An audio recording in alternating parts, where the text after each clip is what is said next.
In reality, exercising is a bad way to burn fat. So, in a series of short videos, I want to talk about some of the issues I have with Kurzgesagt's recent video titled The Workout Paradox from a personal trainer and/or fitness enthusiast perspective. Let me make it immediately clear, I have a ton of respect for the channel. Kurzgesagt is a science and philosophy communications channel that I've been a fan of for many years. Outside a period where they seem to harp on existential dread and doomerism, not sure what was going on there. But their content is some of the highest quality on the internet and is an inspiration. They're often well-researched, somewhat impartial in the narratives, and their presentation of information is top-notch. That said, they are not free from criticisms, especially when it comes to discussing a topic of health and fitness, which is incredibly nuanced and requires a lot of individual tinkering with some foundational principles. Their premise is that exercise is a bad way to lose weight, and I want to strongly push back against that. Exercising is a bad way to burn fat. And until recently, we fundamentally misunderstood what moving around a lot does to our bodies. So while this is true, it's a bit truthy. I would argue exercise is still pivotal to any weight loss regimen, even more crucial when it comes to weight maintenance. The latter thing, 99.9% of people don't even consider when attempting a weight loss regimen in the first place, which is a large reason why most people regain weight after losing it. Most people's weight loss approaches already have piss poor planning. It typically looks something like eat a starvation diet and cardio their brains out for a few weeks. But even fewer people have a plan after the plan. How to maintain the weight loss, which is, I'd argue, the most important part of the plan. That's where exercise becomes pivotal. Confused scientists looked at similar measurements in individual countries. It got even stranger. Active people who work out regularly do burn more than inactive people, but only very little, often as low as 100 calories, the equivalent of a single apple. It's not just about being regularly active, it's about having more metabolic tissue, also known as muscle.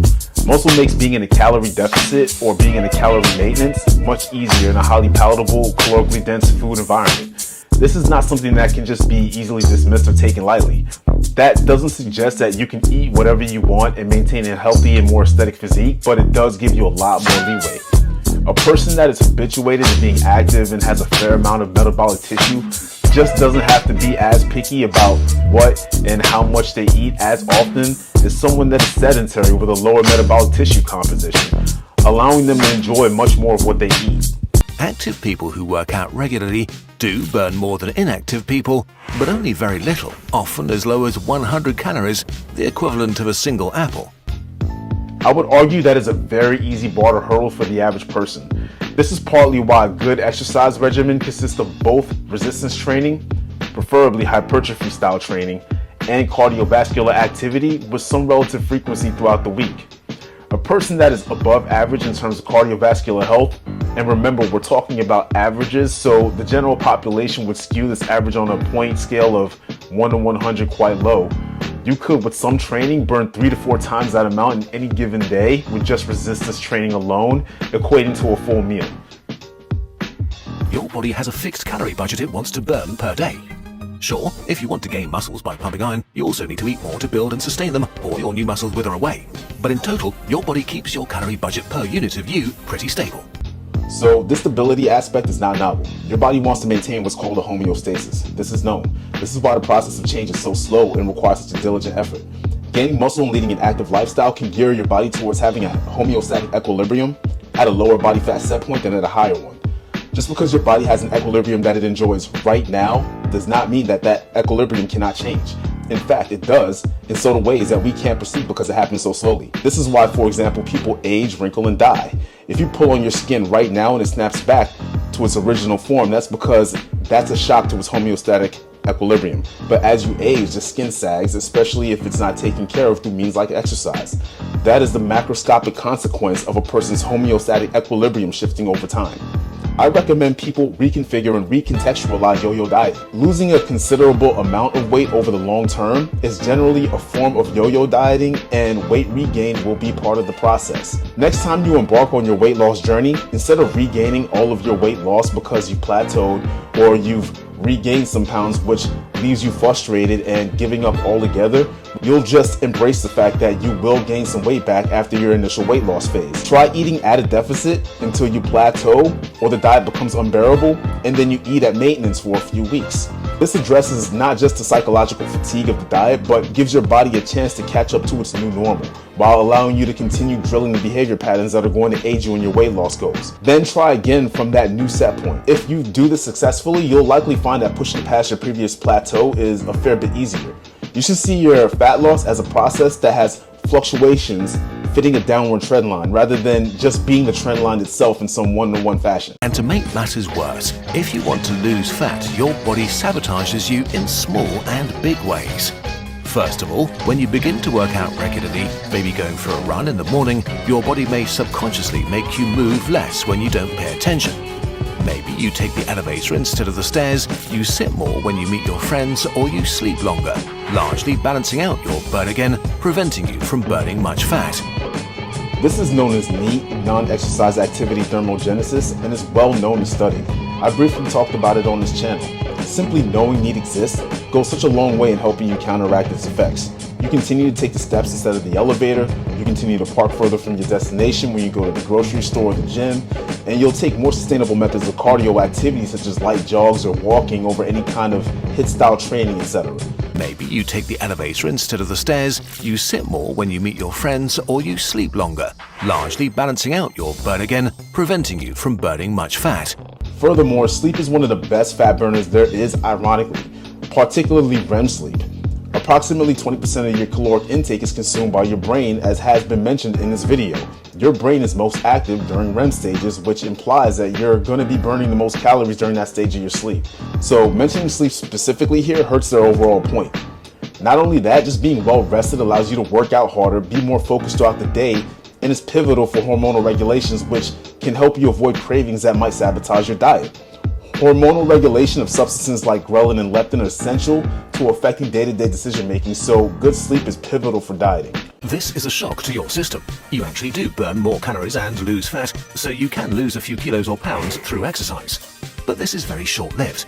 Your body adapts and burns fewer and fewer extra calories each day until it restores its original calorie budget. Again, nothing novel here. Assuming weight loss is the goal, if you want to lose a considerable amount of weight, you have to continue to eat less food as you lose the weight. Your body doesn't necessarily downregulate its bodily functions the way a lot of people seem to think. Outside extreme cases, this isn't supported by a lot of evidence. But what does happen is that you have become less massive as you lose weight. You are containing less mass. Because you have less mass, you have less metabolic tissue, less adipose tissue, and even less muscle mass in a lot of cases. Hence, your basal metabolic rate, the rate at which your body will burn calories at rest, will become lower through the simple physical laws of thermodynamics. This is called mass energy equivalence and is just as applicable to you as it is to astrophysical phenomenon like stars in the night sky and more mundane things like the very bed that you sleep in. But in hard times, they had to move quite a bit to feed themselves, walk longer to find prey, or dig longer to find tubers. If extra movement burned more calories, this would lead to a spiral of starvation. The less food you find, the more energy you need to find food, which doesn't even fill you up because you moved more. So this is the additive TDEE, or total daily energy expenditure strategy. This is kind of ignoring the fact that one big find for our ancestors could easily make up a deficit. And that typically takes place in the modern day in the form of binge eating or cheat days. As suggested by this very video, it is much more easy to consume energy than it is to use energy. That is just as true today as it was back then. One of the reasons why many diets fail is because after successful dieting for several weeks, one bad day can reverse a lot of progress, mostly on a psychological basis. Unfortunately, people typically take that setback, which has happened to every successful dieter ever, as a reason to give up on the diet entirely. Your body adapts and burns fewer and fewer extra calories each day until it restores its original calorie budget. After a few months, you burn basically the same amount you did when you didn't work out. Bizarre. Unless I'm completely misunderstanding here, and that's totally possible, this can only be true if you regain the weight or completely defy the second law of thermodynamics. You regain the weight if you modify your behaviors and your dietary intake, which most people do since they take unsustainable approaches, and adherence is typically the biggest factor in weight loss success. Again, maybe I'm completely misunderstanding what Kurzgesagt is saying here, but it clearly states in one of the papers that was cited for this very quote that participants of the cited study struggle with adherence to the weight loss methods for a variety of reasons. Losing weight is hard, and unfortunately, your body is sabotaging you. So to try to wrap it all up, consistent exercise helps regulate your behavior, providing a sort of top-down self-control mechanism to organize your energy consumption habits. Specifically resistance training, more specifically hypertrophy training, because exercise is kind of ambiguous here. When you're exercising, particularly with a focus on building muscle, guess what you're not doing? You're not eating. Not only are you not eating, when you do eat, you're eating for something, for a specific purpose. Whether it be to build muscle or generally be more active, you need calories to burn calories and build muscle. The higher quality those calories, the better. A lot of bad eating habits simply come from boredom. People having too much time on their hands and being around the house or other places surrounded by calorically dense foods, as mentioned in the video. Having an exercise-oriented lifestyle goes a very long way in alleviating that boredom. When exercise and/or resistance training becomes a priority in your life, the type of foods that you eat and meal timing become more important to you. You're more willing to eat breakfast because you want to fuel your workouts in the afternoon or early morning. You're more willing to eat a well-rounded, proteinaceous meal post-workout because you want to build and maintain your muscle mass so that your workout was not wasted. You're more willing to eat a more well-rounded and proteinaceous meal for dinner for the same reasons. You're more willing to watch your portion sizes and snack less because most people, not everyone, but most people, like the idea of allowing the muscle that they develop to be somewhat visible so that they can look and feel more confident about themselves. That only comes with portion control.